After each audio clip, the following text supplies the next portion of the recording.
Quando eu estava no seminário, tive um professor irlandês e ele nos ensinou uma disciplina de exposição do Evangelho de João. E eu jamais vou esquecer de uma aula que nós tivemos nesse capítulo aqui, nesse relato que nós acabamos de ler. É claro que já tem muito tempo, né? Já tem mais de 10 anos. É claro que eu não vou lembrar de cada palavra, portanto a mensagem aqui não é a repetição da aula, mas há momentos que ficam gravados em nossa memória. E nos chamou a atenção, é uma pena que aquela aula não foi gravada, né? Para a gente guardar. E nos chamou a atenção a forma que aquele homem de Deus, aquele professor, um pastor irlandês, pastor Adrian, ele expôs para nós ali naquela aula esse relato. E, meus amados irmãos, eu sempre trago esse texto no meu coração com muita reverência, com muita alegria em Deus e sendo grato a Deus, porque um dia Ele abriu os meus olhos. Aqui, meus irmãos, nós temos o exemplo de uma cegueira insistente. Aqui nós temos uma elite religiosa de um povo este que era conhecido ali como o povo de Deus, e não apenas era conhecido, mas de fato era o povo escolhido por Deus, o povo eleito, a nação eleita, o sacerdócio real e a nação santa, como nos diz Pedro, um povo de propriedade exclusiva de Deus, mas que insistiu numa cegueira e insistiu em não ver, não entender, não aceitar, não receber, como nos diz o próprio livro, o próprio Evangelho de João, quando ele nos lembra que Jesus veio para o que era seu, mas os seus não receberam. Nós estivemos aqui, meus irmãos, há 15 dias, expondo aqui para os irmãos os primeiros versículos desse capítulo 9, os versos 1 ao 12, quando o Evangelho nos traz o relato da cura. E nós continuamos aqui na nossa jornada pelos milagres de Jesus, e continuamos, porque todo esse capítulo 9, ele faz parte desse milagre de Jesus, da cura de um cego de nascença.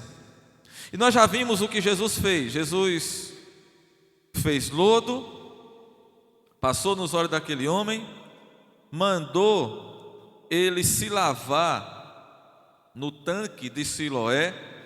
O homem foi, lavou-se no tanque de Siloé e voltou vendo. Mas quando ele volta, ele não encontra mais Jesus. Ele encontra os vizinhos, os conhecidos, as autoridades. E lembre-se que quando Jesus passou o lodo nos olhos do cego e mandou ele se lavar, até então ele não via, porque ele era cego, e cego de nascença. Quando ele se lavou e começou a ver, Jesus não estava mais diante dele. Então ele volta da cura, e aí ele começa a ser visto pelos outros, e as pessoas começam a perceber que era o cego, aquele cego de nascença.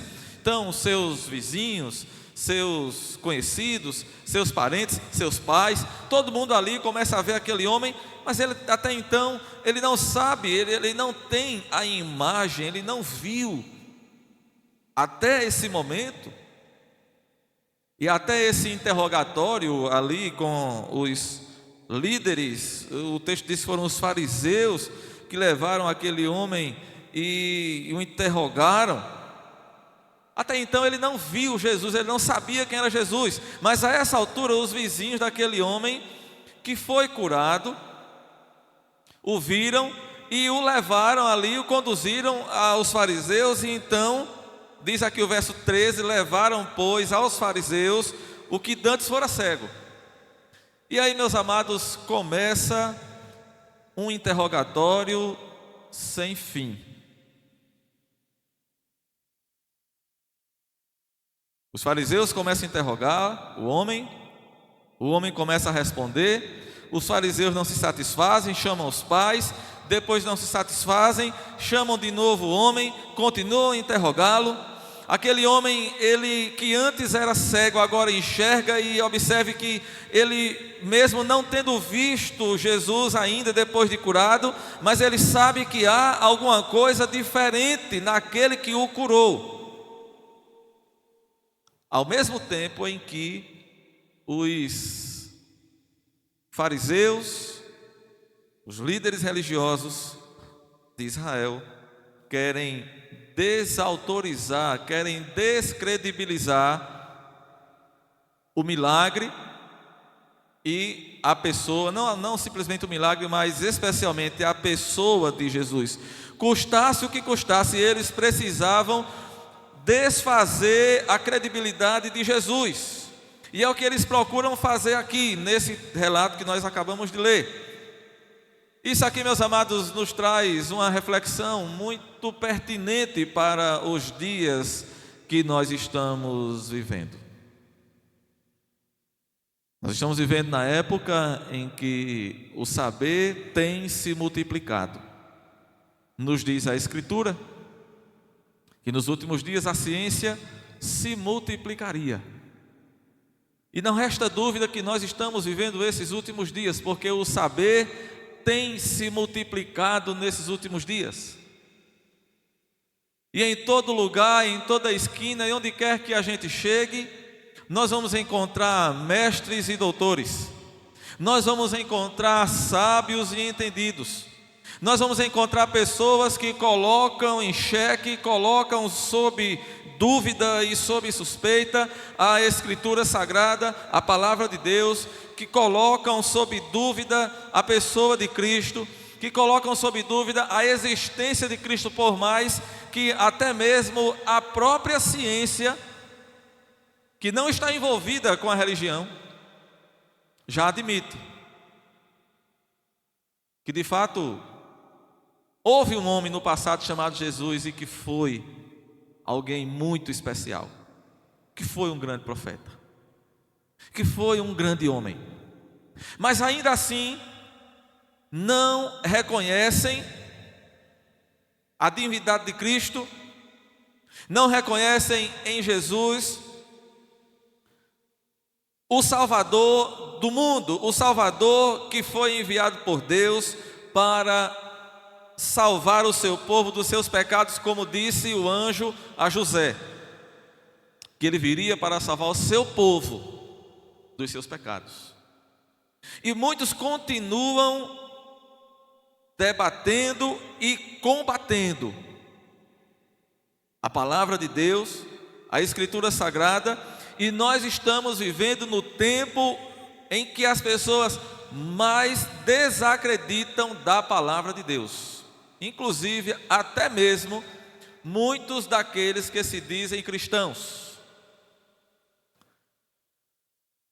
E para o nosso espanto e para a nossa tristeza, em nossos dias, até mesmo muitos daqueles que ocupam os púlpitos e as lideranças das igrejas. Tem gente por aí dizendo gente que se diz cristão, gente que se diz crente, homens que carregam o título de pastores, lamentavelmente, levantando-se diante do povo, abrindo a Bíblia para dizer que o que está aqui não aconteceu de fato, para dizer que o que está aqui é apenas um ensinamento moral, E dizem estes que quando a Bíblia fala nos milagres, na verdade ela só quer nos ensinar princípios intelectuais para que nós tenhamos mais tranquilidade, para que nós tenhamos mais fé, que as coisas podem ser melhores. Muitos dizem que quando a Bíblia relata o grande milagre da ressurreição de Cristo, na verdade não é que Jesus tenha ressuscitado, dizem alguns, mas é porque apenas Jesus ressuscitou, na palavra desses, Jesus ressuscitou apenas no coração dos discípulos. Então eles criaram essa narrativa de ressurreição, de aparecimento, disso e daquilo, apenas para confortar os discípulos que estavam em muito sofrimento, amedrontados e fugindo. Então, na verdade, para estes sábios, entre aspas, para os sábios do mundo, os sábios dos nossos dias, a Bíblia, ela não é a palavra de Deus. E isso, meus amados, é a continuação do que nós acabamos de ler. Nós temos aqui uma liderança religiosa, fariseus, escribas, e nós vamos encontrar durante o ministério de Jesus, relatado nos evangelhos, fariseus, escribas, saduceus, sacerdotes, sumos sacerdotes, o sinédrio, que era a corte máxima ali de Israel, todos querendo desacreditar o nosso Salvador, querendo desfazer da sua obra, da sua missão, e tentando negar que ele de fato é o Filho de Deus, o Salvador do mundo, o Messias há tanto esperado para consolar o povo de Deus. Portanto, amados, observando o texto, eu peço que você fique com sua Bíblia bem aberta, porque nós vamos transitar por esse texto, observando algumas nuances importantes aqui. Observe que há uma grande dúvida, uma cegueira insistente. No verso 14 nos diz que era sábado, o dia que Jesus fez o lodo e abriu os olhos dos cegos. Então os fariseus, por sua vez, lhe perguntaram como ele chegou a ver. E o cego respondeu: ele aplicou lodo aos meus olhos e eu me lavei e eu estou vendo. Então observe, os fariseus perguntam como ele viu, como ele foi curado.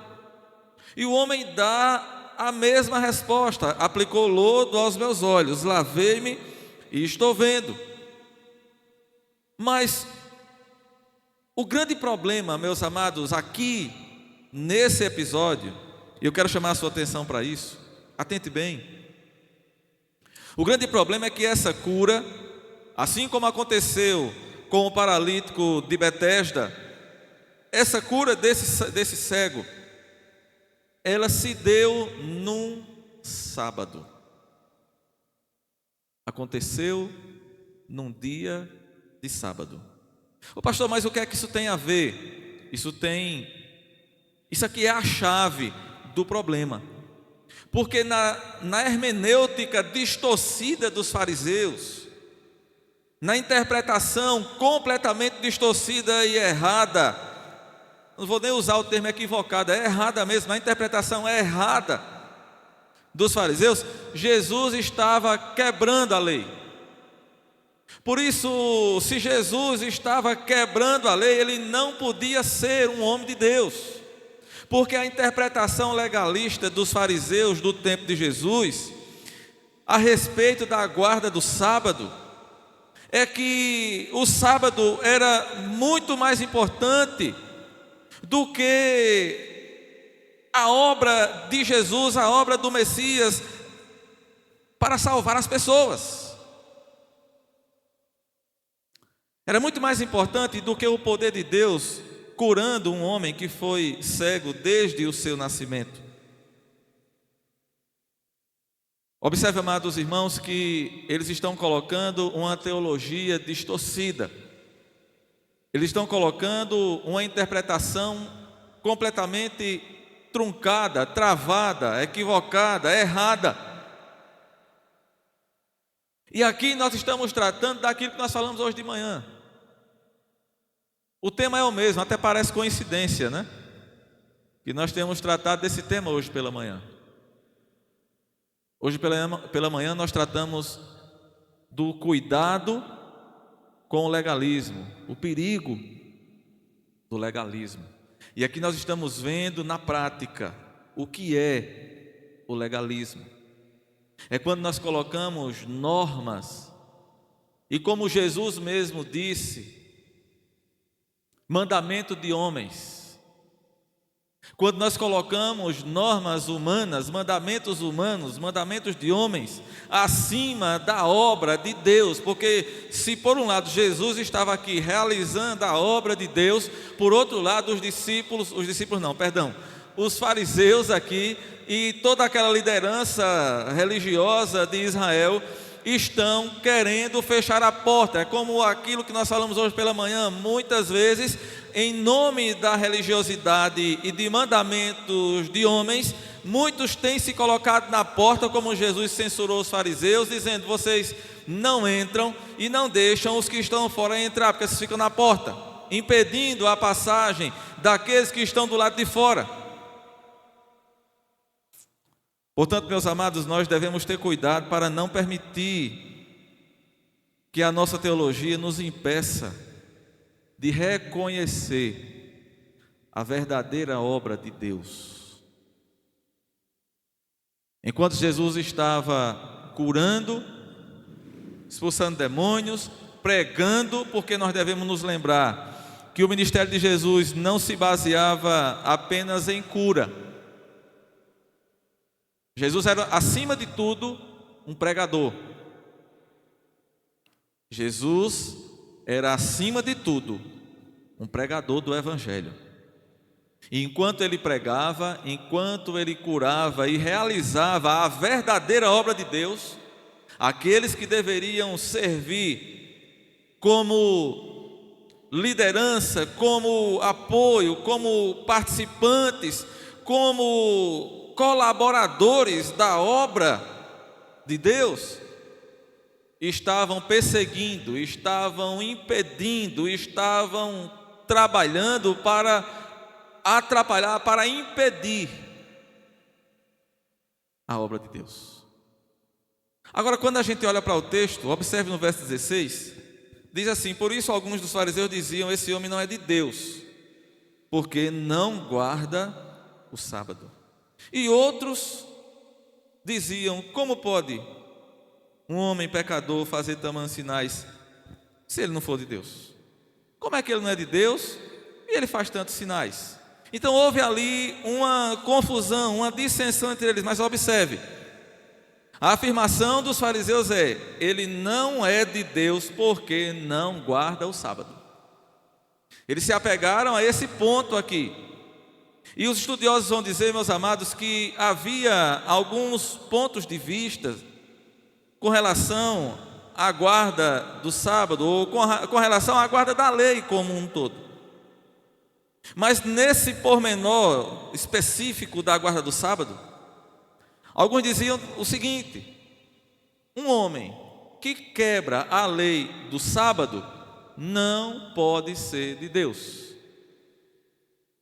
Essa aqui era uma premissa muito conhecida e que estava em evidência ali em Israel.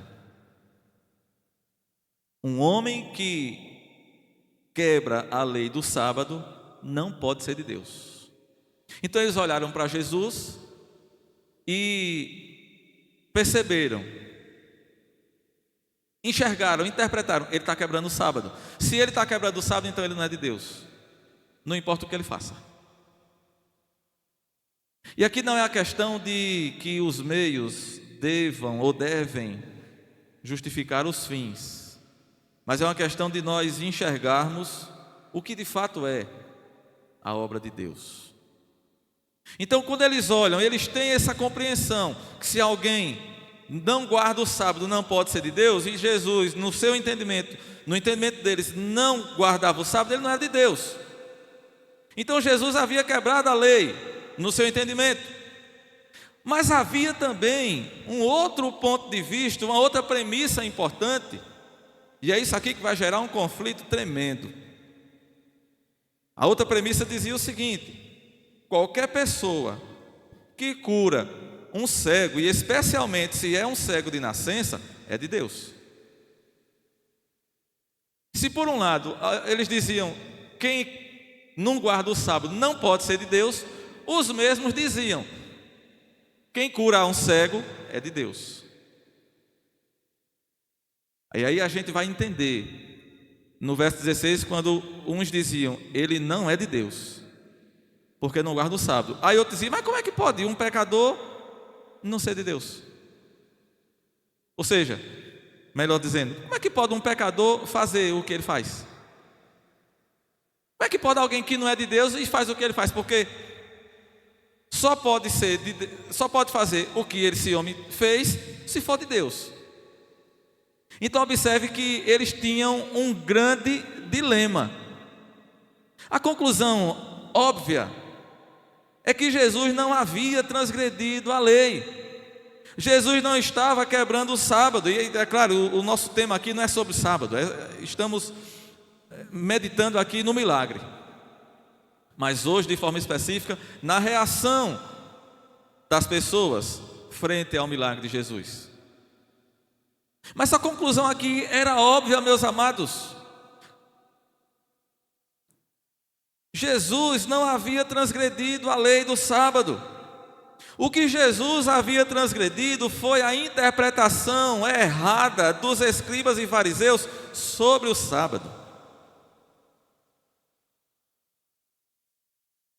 E a partir daqui, era inevitável concluir que aquela interpretação vigente sobre a lei do sábado estava errada e precisava ser corrigida. Mas o grande problema é quando a dureza do coração é muito grande. Porque observe, amados irmãos, que com base nessas duas premissas que nós colocamos aqui. Primeira, alguém que quebra a lei não é de Deus. Essa é uma premissa. A segunda, alguém que cura um cego de nascença é de Deus. Se Jesus curou um cego de nascença, ele é de Deus? Essa era a dúvida aqui, essa era a questão, a polêmica. Então, se ele é de Deus, ele estava quebrando a lei? Na verdade, Jesus nunca quebrou a lei. Ele disse, eu não vim para revogar, eu não vim para quebrar, eu não vim para desfazer. É claro que ele vai mostrar, ele vai ensinar que o Filho do Homem é Senhor do sábado, porque ele é o Senhor, ele é o Senhor de toda a lei, porque ele é Deus. Mas ele não quebrou a lei, pelo contrário, ele cumpriu a lei.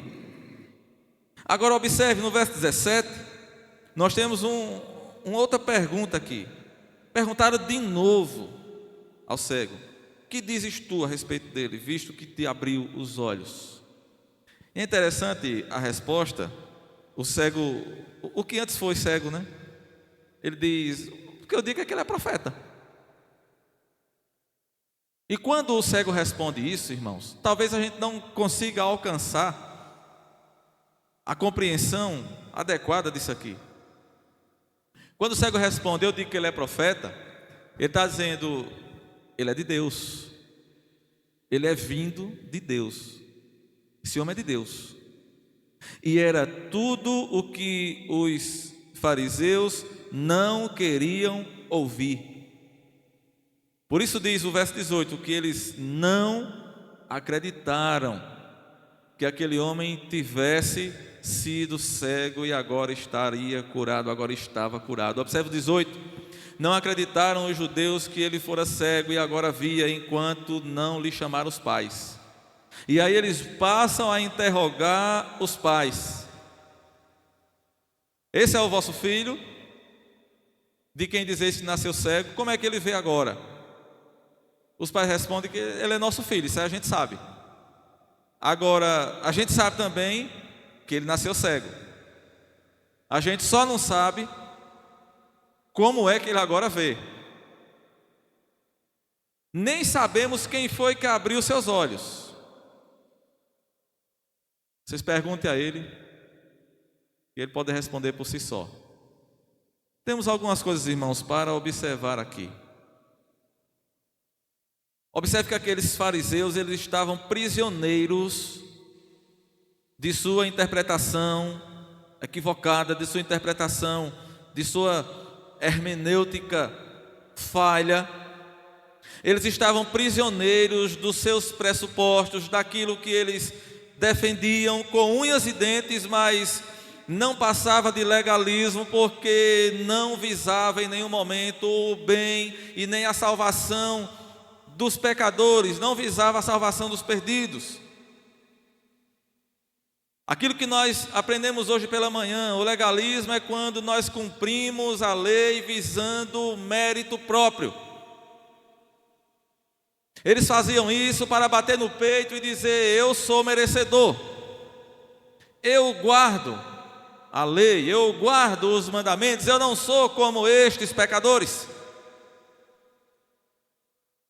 Portanto, amados, eles continuam a todo custo tentando descredibilizar o milagre de Jesus. E é interessante que os pais daquele homem, eles ficaram com medo. Observe na sua Bíblia que no verso 22 diz que eles responderam assim porque estavam com medo dos judeus, pois estes já haviam assentado que se alguém confessasse que Jesus era o Cristo, seria expulso da sinagoga. Seria expulso. E por isso é que eles disseram: pergunta a ele, interroga ele. Veja, amados, aqueles fariseus, eles eram escravos de si mesmos. Eles eram escravos da sua própria arrogância, do seu próprio pecado, porque eles não estavam preocupados com o que Jesus estava fazendo, e eles não queriam de fato aprender com Jesus. A gente vai ver que há momentos em que os fariseus vão interrogar Jesus. Eu acho uma coisa bem interessante, é que em todo lugar que Jesus estava, a gente, quando lê os 4 evangelhos, a gente vê isso claramente. Em todo lugar que Jesus estava, sempre tinha ali um fariseu, um saduceu, um escriba, um sacerdote. Sempre tinha alguém ligado à religiosidade vigente em Israel. E sempre tinha ali alguém tentando pegar Jesus em alguma falta. Não é que eles queriam aprender com Jesus. Quando a gente vê algum desses assim, líderes, mestres de Israel, que querem aprender com Jesus, eles fazem feito Nicodemos. Nicodemos foi de noite. E é consenso entre os estudiosos que Nicodemos foi de noite ver Jesus para passar despercebido, para que ele não fosse taxado pelos demais. Mas a preocupação dessa gente não era em aprender, não era em conhecer. Eles queriam, porque queriam estabelecer a sua interpretação da lei e queriam acabar com Jesus.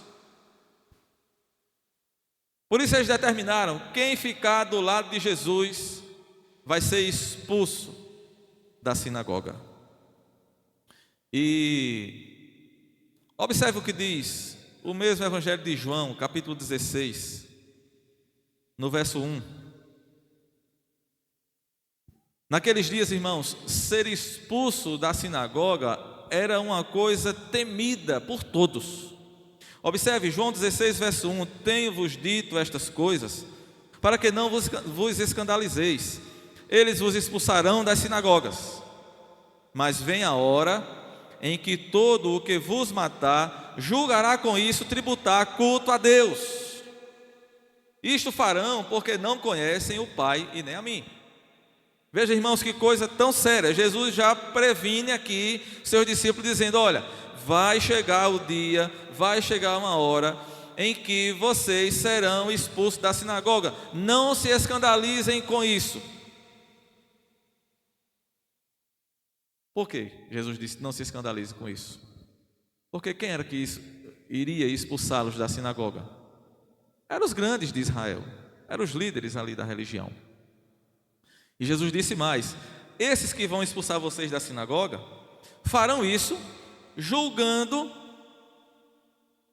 que estão cultuando a Deus. Eles vão expulsar vocês da sinagoga, vão perseguir vocês, julgando que estão agradando a Deus. E se você for para o capítulo 12 desse mesmo Evangelho de João, verso 42, diz assim: contudo, muitos dentre as próprias autoridades creram nele, mas por causa dos fariseus não o confessavam, para não serem expulsos de onde? Da sinagoga. Então muitos das próprias autoridades creram nele, mas não confessavam, ficaram ali escondidos, ficaram calados, com medo de serem expulsos da sinagoga. E, meus amados irmãos, é de estremecer o que diz o verso 43, aqui de João capítulo 12. Na sequência, depois de dizer que muitos daqueles que creram dentre as autoridades não confessaram Jesus para não serem expulsos da sinagoga, diz aqui o texto que fizeram isso porque amaram mais a glória dos homens do que a glória de Deus. Que coisa tão trágica. Amaram mais a glória dos homens do que a glória de Deus. Amados irmãos, tem muitos que ainda continuam nessa mesma situação em nossos dias. Quantos que ouvem a palavra de Deus? Quantos escutam, entendem? Como diz aqui o texto de João 12, 42, até creem nele, mas creem apenas com a mente, creem somente com o entendimento. Mas essa compreensão, ela não atinge o coração. Por isso que ficam apegados, por isso que ficam agarrados em algumas coisas. E que coisas são essas? É o que diz o verso 43: amam mais a glória dos homens do que a glória de Deus. Uma pessoa que era expulsa da sinagoga, ela perdia muitos direitos. Ela tornava-se uma pessoa anátema perante a sociedade. Era como hoje se disséssemos assim: fulano agora é um pagão. Ele tornava-se alguém anátema, impuro, era excluído da presença de Deus no entendimento deles. No entendimento dos judeus do tempo de Jesus, alguém que fosse excluído de uma sinagoga, ele era automaticamente excluído da presença de Deus. E ele perdia todos os privilégios. Ele não tinha o direito a nenhum tipo de assistência, caso ele viesse a precisar. Se ele tivesse um comércio, se fosse um comerciante e fosse expulso da sinagoga, perdia o direito de negociar, de ser o comerciante. As pessoas não o compravam mais a ele, as pessoas deixavam de negociar com ele, então não podia comprar, não podia vender, não podia entrar, não podia sair. Os amigos deixariam de falar com ele, seria abandonado pelos amigos e até mesmo pela família. Mexia com muita coisa. Tinha muita coisa em jogo.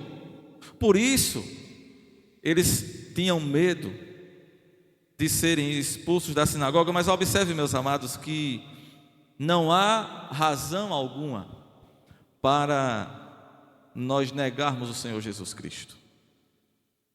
Não tem riqueza nesse mundo que possa pagar.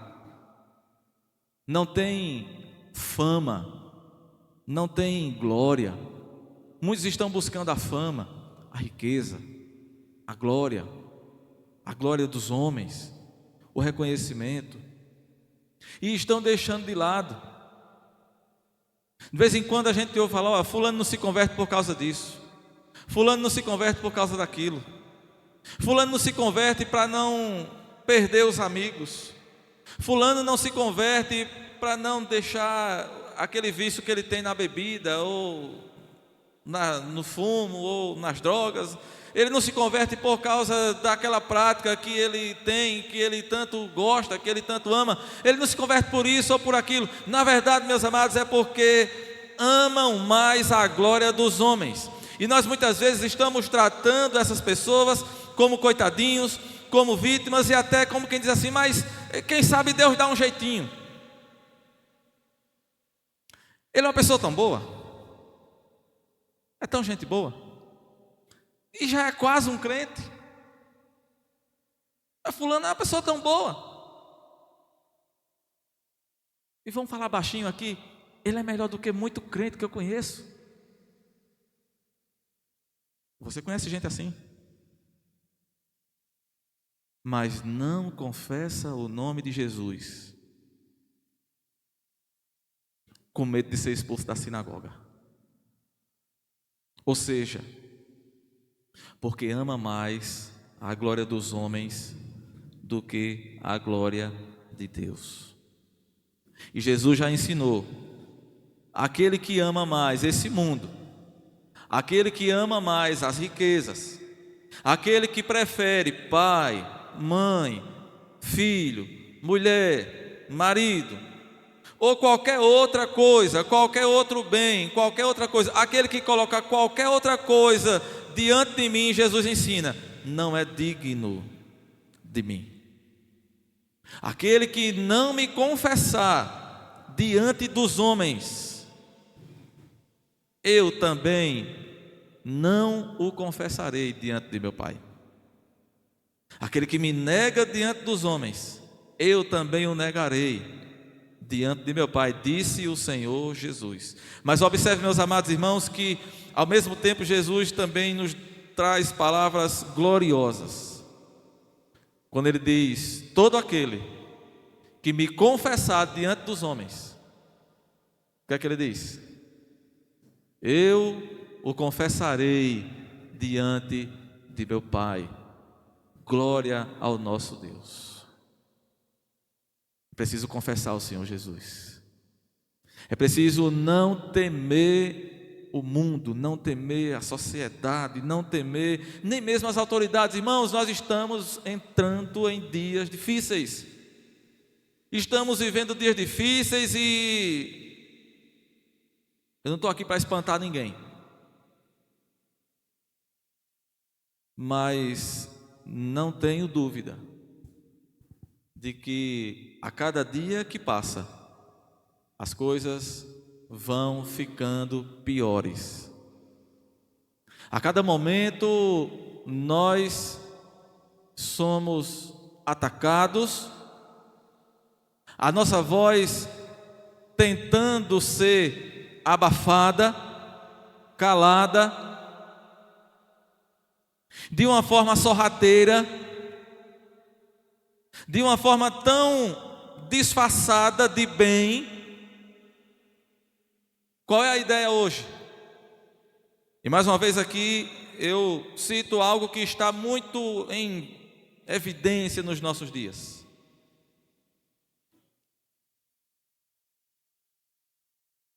Eu estou me referindo às Olimpíadas. É só um exemplo muito claro disso. Existe uma expressa proibição. É expressamente proibido. Está lá nas normas, nas regras, nas leis, que ninguém pode fazer nenhum tipo de propaganda, nenhum tipo de expressão religiosa. E aqui e acolá nós vemos um atleta e outro, alguns atletas brasileiros têm feito. Interessante isso. E quando isso acontece, todo mundo cai em cima e diz assim: vai ser punido. Porque não pode. Aí alguém chega e diz assim: mas pastor, mas isso não é perseguição a Cristo não, pastor. Isso não é perseguição ao cristianismo não, pastor. Porque não está proibindo todo mundo? Está proibindo todo mundo. De fato, a norma lá não é só contra os cristãos.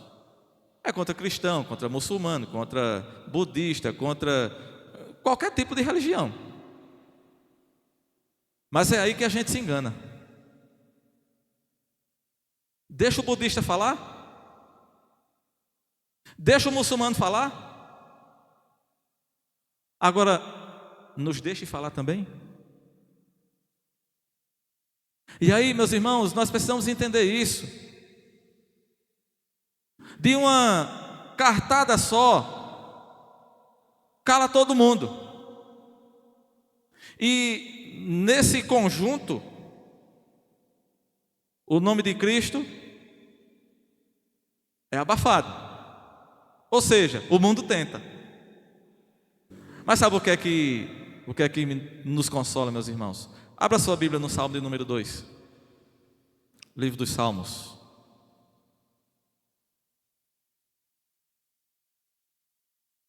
Salmo de número 2.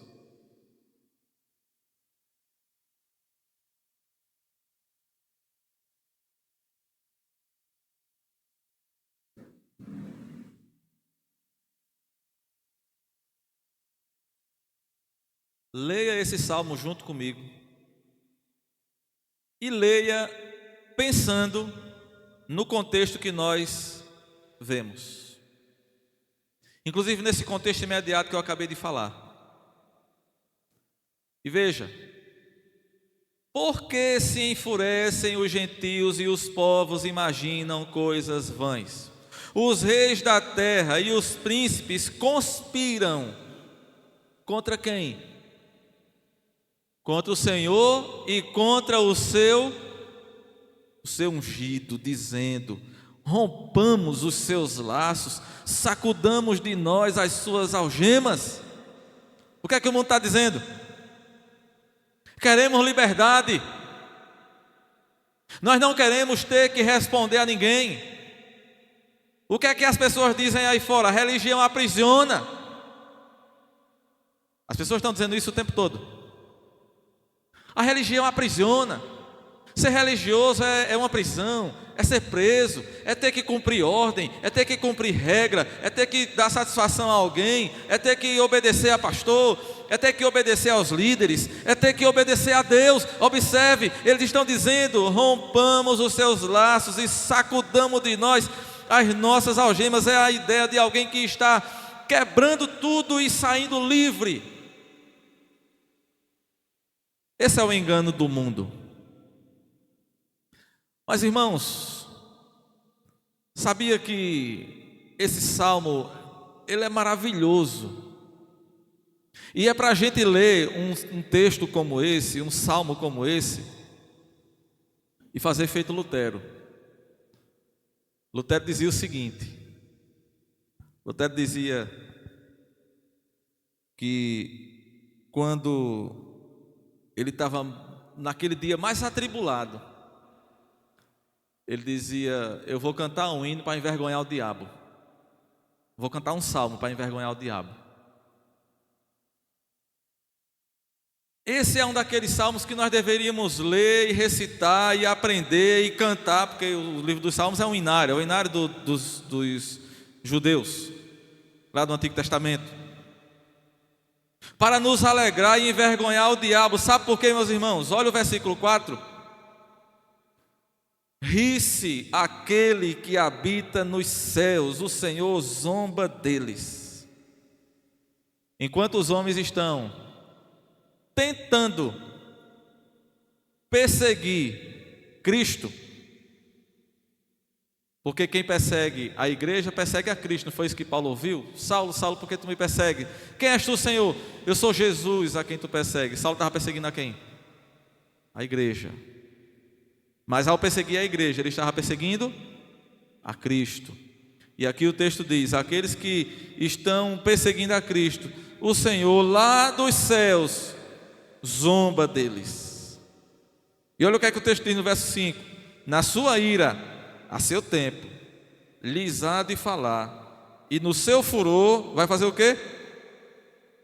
Os confundirá. O que é isso? Ele vai destruir todos eles. A condenação deles é certa, e ela virá. E você poderia continuar lendo o salmo, mas vamos parar por aqui. Meus irmãos, não nos esqueçamos que Deus está no governo, Deus está no controle, Deus está reinando, Ele está assentado no mais alto e sublime trono. Por isso que o salmista diz: aquele que habita lá em cima, aquele que está assentado, ele zomba, ele ri, e no seu tempo ele vai destruir todos eles. Observe, amados irmãos, que voltando ao texto, eles continuam tentando. Vamos avançar aqui para nós concluirmos. Verso 26. Perguntaram-lhe, pois, que te fez ele? Como te abriu os olhos? Ele disse: mas de novo, eu já disse a vocês. Interessante, né?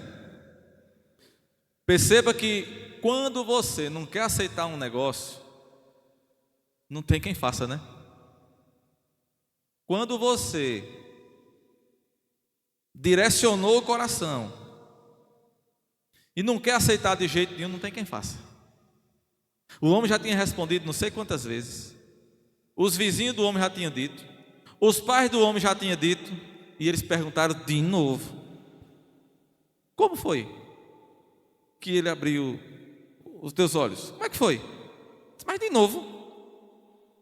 Por que vocês querem ouvir de novo? Vocês também querem ser discípulo dele?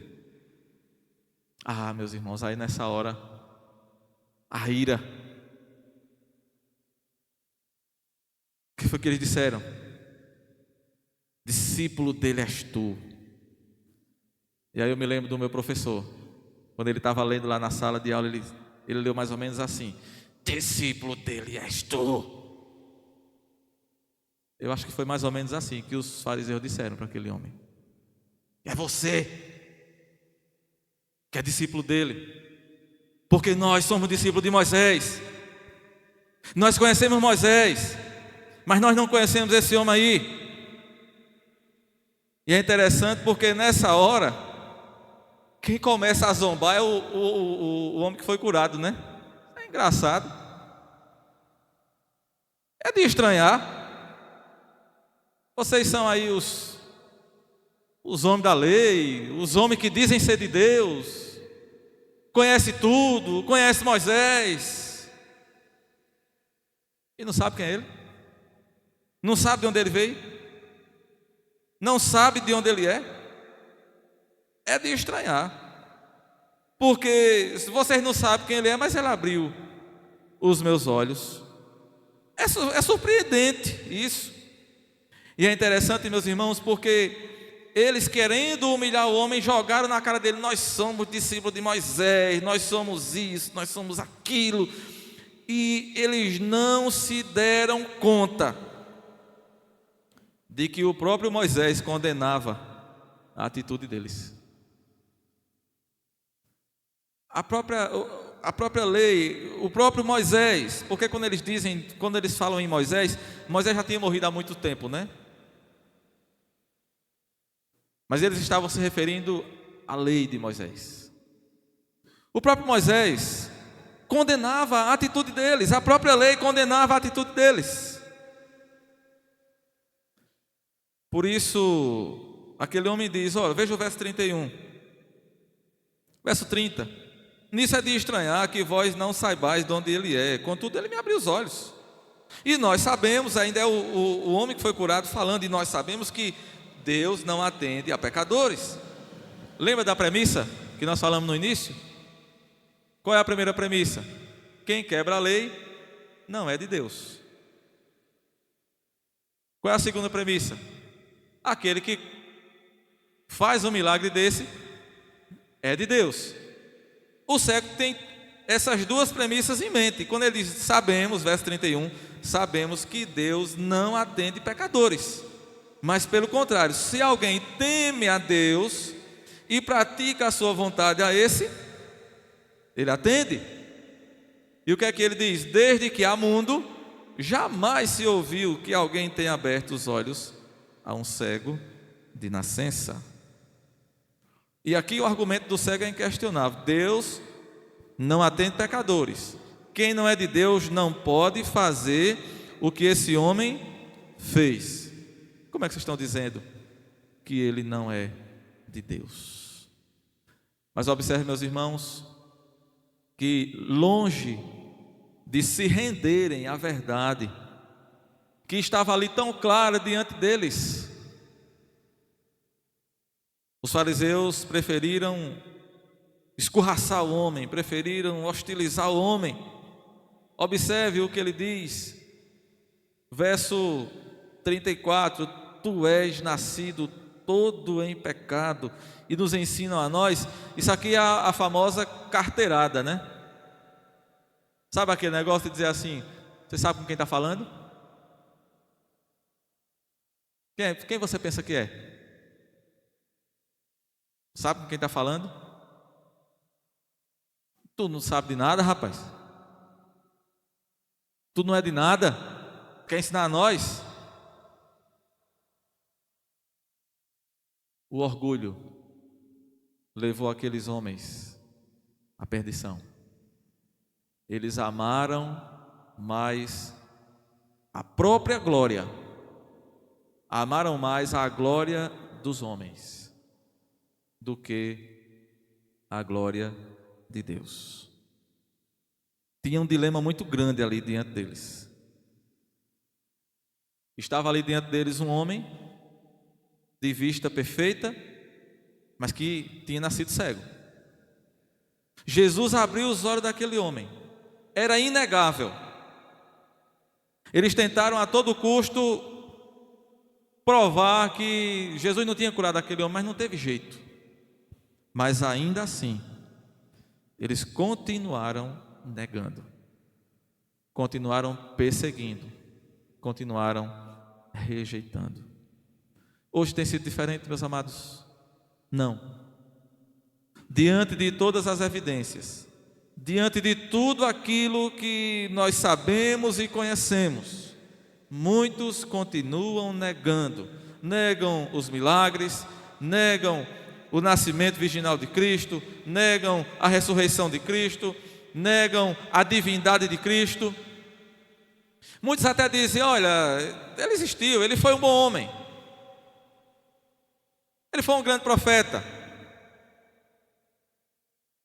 Mas negam a obra salvadora de Cristo, negam a sua divindade. E Jesus não pode ser quem ele diz que é, se o que ele fez não é verdade. Se Jesus não é o Filho de Deus, ele é um mentiroso. Se Jesus não fez as obras que ele disse que fez, ele é um impostor. Se Jesus não é suficiente para a salvação do pecador, então todos estaríamos perdidos. Portanto, meus amados, afirmar que Jesus é um grande homem, um grande profeta, é negar a salvação, é negar a sua natureza divina e salvadora, é negar a sua obra de redenção, é permanecer cego insistentemente, é permanecer terrivelmente perdido. Aqueles homens fizeram isso. Continuaram. O que é que você vai fazer? Vai continuar insistindo? Vai continuar não confessando? O que é que você vai fazer? Você clame a Deus para que Ele lhe dê força, para que Ele lhe dê sabedoria, para que você que ainda não confessa o Senhor Jesus, você que está aqui, você que está nos assistindo, você que nos acompanha, se você ainda não confessa Jesus, que você tome coragem e faça essa confissão, a boa confissão, e diga: Jesus é o meu Salvador. Que Ele nos abençoe.